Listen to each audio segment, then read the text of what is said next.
Hello and welcome to Precon Decon, the video series where I deconstruct the pre-constructed decks of Magic the Gathering's history. In this video we're going to keep looking at the Morningtide decks, and we're going to carry on and look at Shamanism, which is a black-green-white deck. As you can probably guess, it's all about shamans. But is it really triple colour? Well, we'll see, won't we, as we go on. Let's look at the deck list. So, 20 creatures, 6 instants, 4 enchantments, 3 sorceries, 3 artifacts, 24 land, mana curve off to the side there.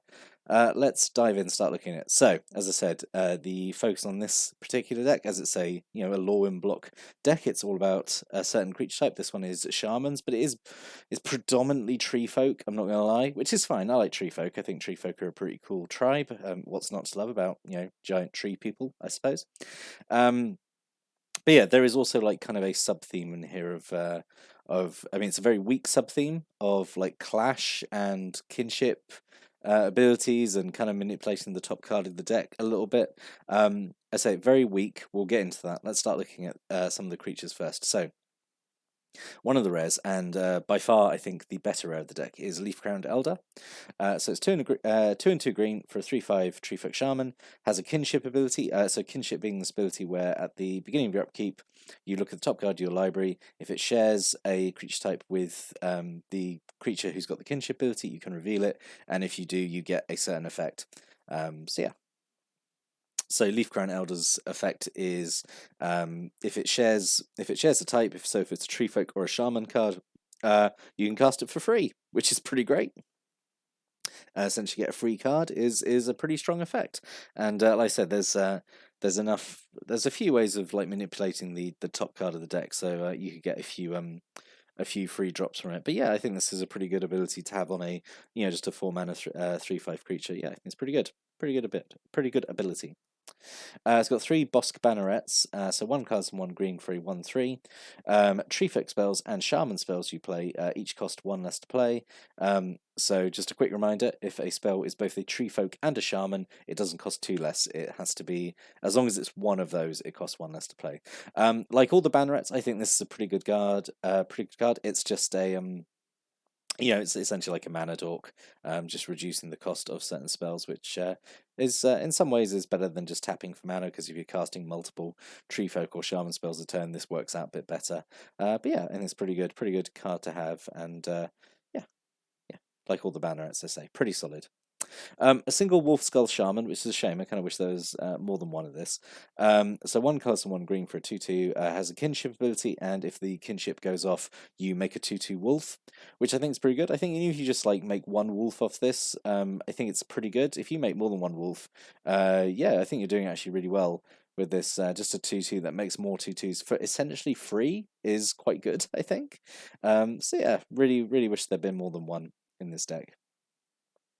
And then 2 Gilt-Leaf Seers, 2 colours and a green for a 2/2, 1 green tap. Look at the top 2 cards of your library, then put them back in the order. So you can use this to set up like your kinship abilities for next turn, or as we'll see later, there's a few clash cards, so you can use this to set up the top card of your library before you cast a clash spell. Yeah, I think that's kind of its purpose here. Yeah, even if you're not doing that, just kind of just setting up your next turn is okay, and just knowing what you got coming up is okay. A bunch of Tree Folk. So we've got 3 Bogstrider Ash, 3 and a green for a 2/4 with Swamp Walk, which is okay, I guess. Whenever a player plays a Goblin spell, you can pay 1 green. If you do, you gain 2 life. You have a few Goblins in this deck, so you can get a benefit from that. Obviously, you might play an opponent who has Goblins as well. It's a fairly niche ability though, and like it still requires you to spend some mana. It's kind of just a very average card. It's technically obviously better than like just a vanilla creature, because technically both these abilities are upsides. They're just obviously conditional. But yeah, it's fine. It's kind of just filling space in my opinion. Better cards than I think could have gone in here instead. But as I say, we'll get to that. We have a single Everbark Shaman, so 4 cards and a green for a 3/5. Tap, remove a Tree Folk card in your graveyard from the game. Search your library for 2 forests and put them into play tapped. Then shuffle your library. Interesting note, it doesn't say basic forests, so always always a thing to take note of, I think. This is a fun card, I think. Maybe a little expensive. Obviously, it can come out a little bit cheaper if you've got the bannerets. But I think it's a fun ability to turn your dead tree folk into land drops and kind of ramp up a bit more. You don't have many ways of getting stuff from your graveyard back into your hand, so most of the time I think when you've got a creature that dies, it's going to stay dead. You might as well use this ability. Yeah, I think it's fine. Again, kind of wish there'd been more than one, but it is what it is. We have a single Guardian of Cloverdale, so 5 and 2 green for a 4/5. When it comes into play, you put 3 1/1 white Kithkin soldier creatures tokens into play, and you spend 1 green and sacrifice a Kithkin to gain 1 life. This card is kind of like a massive flavor fail, in my opinion. Like, ignoring the cards, like what it does. It's so the flavor text. Although they're protective of all creatures, many tree folk are especially fond of the empathic Kithkin. This one is he bloody eats them to gain you life, apparently. Like, I don't understand. Like, it's such a weird disconnect between between the ability and like the flavor, I guess. But aside from that, as a card, it's what? So 7 mana to put 7 power on the board. It's a 4/5 and it makes 3 tokens. And making 3 tokens is fine, I suppose. Yeah, it's kind of average. It's kind of expensive. It's just yeah. I mean, you've got no way of like benefiting. You've got no like kind of board wide buffs in the deck, so it's not like you can really go wide, I suppose. And like at 7 mana as well, like by the time you hit 7 mana, I feel like just making 3 1/1 tokens doesn't really matter too much anyway. I'm not. Yeah, it's not. I'm not impressed by this card. Oh, also, I've really chosen to hate on this card. I really don't like it because, like, it doesn't, the art wise, it doesn't look like Lorwyn Treefolk. It looks like a weird kind of giant or, no, it doesn't look like Lorwyn Treefolk. It doesn't look like just a tree with a face, which is, as we've established, what the Lorwyn Treefolk look like. It's just a weird card, and I don't like it. 2 Orchard Wardens, 4 and 2 green for a 4/6. Whenever another tree folk creature comes into play under your control, you gain life equal to its toughness. This is like an okay effect, but I think it's on way too expensive a creature. If this was cheaper, like the Bosk Banneret, say if this was like, I don't know, let's say 3 mana for, I don't know, like a 2/3 or something, still a Tree Folk Shaman. This would be a lot better because you could play it early, and then you ramp into other Tree Folk and you play them and you get the ability. This being 4 mana, 6 mana even, you play it too late and you might have already played a lot of your Tree Folk already, so you've missed the chance to get the effect. And again, once you've sort of hit this amount of land, if you can cast it like, I don't know, is at that point is gaining 4 or 5 life that impressive? I don't know. Again, weird. There's 2 of these as well. It's just not great. It's too expensive, I think, for its ability. And then we've got a Thorntooth Witch on the subject expensive. 5 and a black for a 3/4. Whenever you play a Tree Folk spell, you can have a creature gain +3/-3 turn to turn. So you can use this as a pump spell on your own Tree Folk actually, just because they're usually big enough to survive the toughness drop, and will then benefit from the power boost. They'll still be around to do it. Thorntooth Witch can do it on itself. Become a 6/1 if you really need it to, or you can use this to kill off enemy X3s, I suppose. Again, it's just very expensive though. It's 6 mana, and it's reliant on you casting Tree Folk spells, which are also kind of expensive. So yeah, I'm just not too impressed by it really. Which is really just my spoiler. It's my feelings for the whole deck, really. But as I say, we'll discuss that more in the summary. 2 Squeaking Pie Grub Fellows, 3 and a black for a 3/2 Goblin Shaman. It has kinship, and its kinship ability is opponents discard a card, which is fine, I guess. It's okay. And then we have a single Moonglove Changing, 2 and a black for a 2/2. It's a changing, so it counts as every creature type, which means it triggers all your Tree Folk and Shaman stuff. And you can pay 1 black to give it Death Touch to end turn, which is fine. And then 2 Woodland Changeling, just 2 mana for a 2/2 with Changeling. Again, triggers all your Shaman and Tree Folk stuff. Yeah, it's okay. So then I did say there was like this very minor clash theme, and it is very minor because this is it, like these 5 cards. So we have a single Redeem the Lost. Oh, by the way, this is like one of the 2 white cards. So it's so not only is this clash mechanic like or sub theme like really not explored, there's two white cards in this apparently 3-color deck, so this deck's really ticking a lot of the boxes for me not to like it, but okay.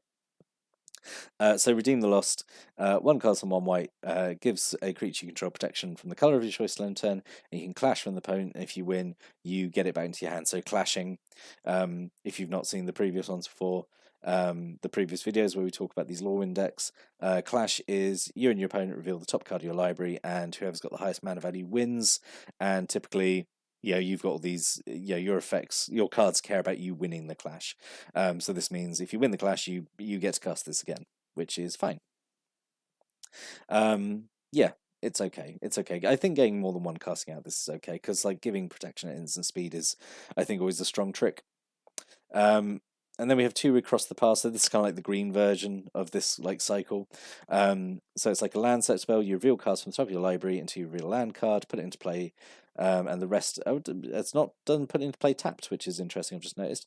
And all the other cards go on the bottom of your library, and then you clash, and if you win, you get this back into your hand, so you can cast it again. I would prefer if this was just like rampant growth with like the clash ability, but rather than the reveal until you reveal a land, but it's okay, I guess. But yeah, it's just a normal land set as well. And then Revive the Fallen is like Raise Dead with this clash trigger. Again, yeah, it's okay. And then we have this green enchantment, Sylvan Echoes. Whenever you clash and win, you may draw a card. This ability triggers after the clash ends, so you're going to draw what you won the clash with, basically. The thing is, this card, you have 4 cards in the deck that interact with this, so many times you're going to draw this, and it's just going to be a dead card. You're going to cast it. It does nothing when you play it, and I say it only interacts with 4 cards in the deck, so it's just really not great. They should have leaned into this like a lot more with the deck, and included more clash cards. I mean, as I'll discuss when I get into the what could have been. And then a few more just random spells just to finish off. So 2 Lignifies, 1 and a green. It's a Treefolk Aura. Goes on a creature and turns them into a 0/4 Treefolk with no abilities. Yep. So kind of make like a big scary creature, take away its power, make it just a big dumb blocker with no abilities. Yep. Sort of, just switches off enemy utility creatures as well. I think it's okay. Yeah, it's fine. A single Luminescent Rain, 2 and a green. Choose a creature type. You gain 2 life for every opponent of that type you control. So which is going to be obviously Shamans in this deck. And I'd say you need to get at least 6 life of this to make it worthwhile. But at the end of the day, it's still just life gain. It's not winning you the game. It's just gaining you life, and gaining life is fine, but it's not winning you the game. It's not dealing with stuff on the board. It's just kind of giving you more of a buffer, I suppose, and it's just not that impressive. 3 Nameless Inversion. This can be, it's kind of like the Thorntooth Witch ability. It's kind of like a pump spell or a removal spell, and it also takes away enemy creature types until end turn, which, like in these Lorwyn block decks, can matter. You switch off sort of a creature's like tribal effects, so that can be a thing. But yeah, there's 3 of these, I suppose, so that's some kind of consistency, I guess. Then a single Oblivion Ring. This is the other white card in the deck. Just a single Oblivion Ring. It's a good card, but just having one of them is a bit of a waste, in my opinion. So the other rare of the deck is Reach of Branches. So 4 and a green, for a Treefolk instant, you put a 2/5 green Treefolk Shaman creature into play. Whenever a forest comes into play under your control, you get Reach of Branches from your graveyard back into your hand. This is really weak as a rare, in my opinion. I can sort of maybe see the argument for it, that it's it's creating it's kind of a big chunky token at instant speed, and you can keep casting it if you keep playing forests. But it's 5 mana just for a 2/5, which is not impressive. No matter how many times you can do it, and yeah. This got downshifted to uncommon in a modern master set, which I was really happy with, and it got better art, in my opinion. So yeah, this is like a really weak, disappointing rare, I think. But there is a this is probably the best card in the deck, the Thornbite Staff, or one of the better cards in the deck. So it's 2 mana for a Shaman equipment. Equipped creature has 2 and tap. does 1 damage to target creature or player, and whenever a creature dies, untap this creature, and whenever a shaman creature comes into play, you attach Thornbite Staff to it, which is pretty good because its equip cost is normally quite high. So this, I mean, this is a really good piece of equipment, just the fact it gives like the untap trigger when something dies. This combos quite well with the Moonglove Changeling. Like you can play it and like pay 1 black, give it Death Touch on end turn, and then use this to kind of just like machine gun your way through your opponent's board, which is that's a fairly decent combo. Aside from that, at least it's, I say, putting this on any shaman is okay, but Moonglove Shaman is obviously the Moonglove Changeling is the best target for it. But yeah, it's a really good piece of equipment, and I don't think it's been reprinted, so it actually goes for quite a bit if you like the look of it and wanted to add it into a deck. Be on the lookout. Is a bit pricey. And then we have 2 Wanderer's Twig, which is just a mana rock essentially. Well, it's not mana rock, is it? It's kind of a mana rock. 1 to sacrifice it, search your library for a basic land card, reveal it, put into your hand, then shuffle your library. Always good in these in technically a 3-color deck. I mean, it's not 3-color at all, really, is it? It's basically green with a splash of black and 2 white cards, and then 2 Vivid Grove. Taps to give you green, or you remove 1 of its 2 charge counters to give you mana of any color. So what could have been? Well, the first thing, we could have had a bunch more white cards and clash cards to actually make to actually interact with some of the more interesting cards in the deck, and that could have been a fun thing to focus in on. So like the soldier deck we looked at, Battalion, that kind of had reinforce as mechanic, or +1/+1 counters.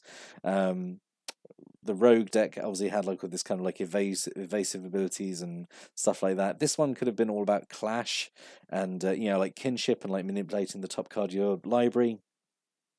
Just think it would have been a fun theme to go with.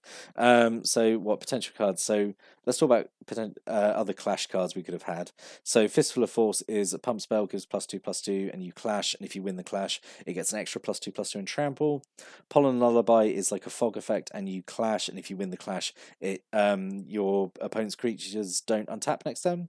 Weed Strangle is a removal spell with clash, which potentially gives you life, and Entangling Trap is a white enchantment, which is whenever you clash, you tap a creature, and if you won the clash, then the creature doesn't untap during the next untap step. So all those could have had more of those, just to I say play around with that Sylvan Echoes card, and yeah, I don't know. Regarding actual other shaman creatures, though, Hornet Harasser is a little goblin shaman. It's a 2/2, and when it dies, it gives something -2/2, which is okay. Black Poplar Shaman is 2 and a black for a 1/3 Tree Folk Shaman, and you can pay 3 to regenerate a Tree Folk, which is okay, I guess. Alternate rare, instead of the Reach of Branches, Fendeep Summoner. I thought this could be pretty okay. So 4 and a black for 3/5, and it taps to turn up to 2 swamps into 3/5 Tree Folk Warriors, which I think that's pretty fun effect. I think. I just think that would be a lot more interesting than Reach of Branches. It totally does what Reach of Branches does, which is make Tree Folk at instant speed, and this one makes 2 of them with higher power as well. So yeah. Yeah, definitely better than Reach of Branches, I think. Because I think that's a really weak rare. But I think this deck really needed like a much bigger change. I think it should have not had white in it at all. I think it should have red, because it's been a while since I've had to do a no seriously screen on this. Red is basically like, I really don't know why this deck had white in it, when red has so much to offer in terms of like cards that interact, like cards that are shamans and cards that interact with like clash. So just let's look at the front here. So we've got Lightning Crafter is like a potentially like really good rare. So it's a 3/3, comes in, you champion a goblin or a shaman, and then it can tap just to do Lightning Bolt, which is really good. Good combo with Thornbite Staff. Titan's Revenge is a big X damage spell with clash, and if you win, it goes back to hand. Rebellion of the Flamekin is an enchantment there. Whenever you clash, you can pay an extra 1. And if you do, you make a elemental shaman creature, and if you won the clash, it gets haste until end of turn. So not only does this card reward you for doing a thing that you would want to do, which is clash a lot, it then makes a token of a creature type that the deck is supporting, which is shamans. So and then Fire Juggler is just another kind of little goblin shaman with a clash ability when it attacks. When it's blocked even. But then at the top we got Lash Out and Release the Ants are both burn spells with Clash, and then in terms of other elemental shamans, you got Glare Wielder, which stops creatures blocking. I think it's got an evoke cost. Flamekin Spitfire just has a burn ability, and Rage Forger gives your shamans +1/+1 counters, and whenever a creature you control with a +1/+1 counter attacks it, gets to do 1 damage to I think the defending player. So, like a bunch of like really good red cards. So basically, I think the deck should have been black green red instead of black green white, because I said the white is literally doing nothing. There were 2 white cards in this deck. I just don't understand why this deck was made to include white. It could have just been green black and it would have been okay. Like, you just had an extra copy of an extra, of a green spell and a black spell, and then it's green black, and I would say it's infinitely better straight away without having to splash for like 2 random white spells. So I'm really disappointed with this deck, because I really hate seeing a triple color deck, because it's exciting to see a triple color deck, but it's been put together like so badly. I'm really, really not a fan of this deck. It's been put together really badly. The card selection is not great. Should have been Jund colours, red, black, green. But that's my thoughts on the deck after reviewing it. Did you have this deck? What are your thoughts on it? Do you have any stories or opinions on the deck after seeing it? Please put a comment below. I like reading people's comments on these decks. But I'll be back next time. I'm going to look at the last Morningtide pre-constructed deck. But until then, thanks for watching and listening. Have a great day.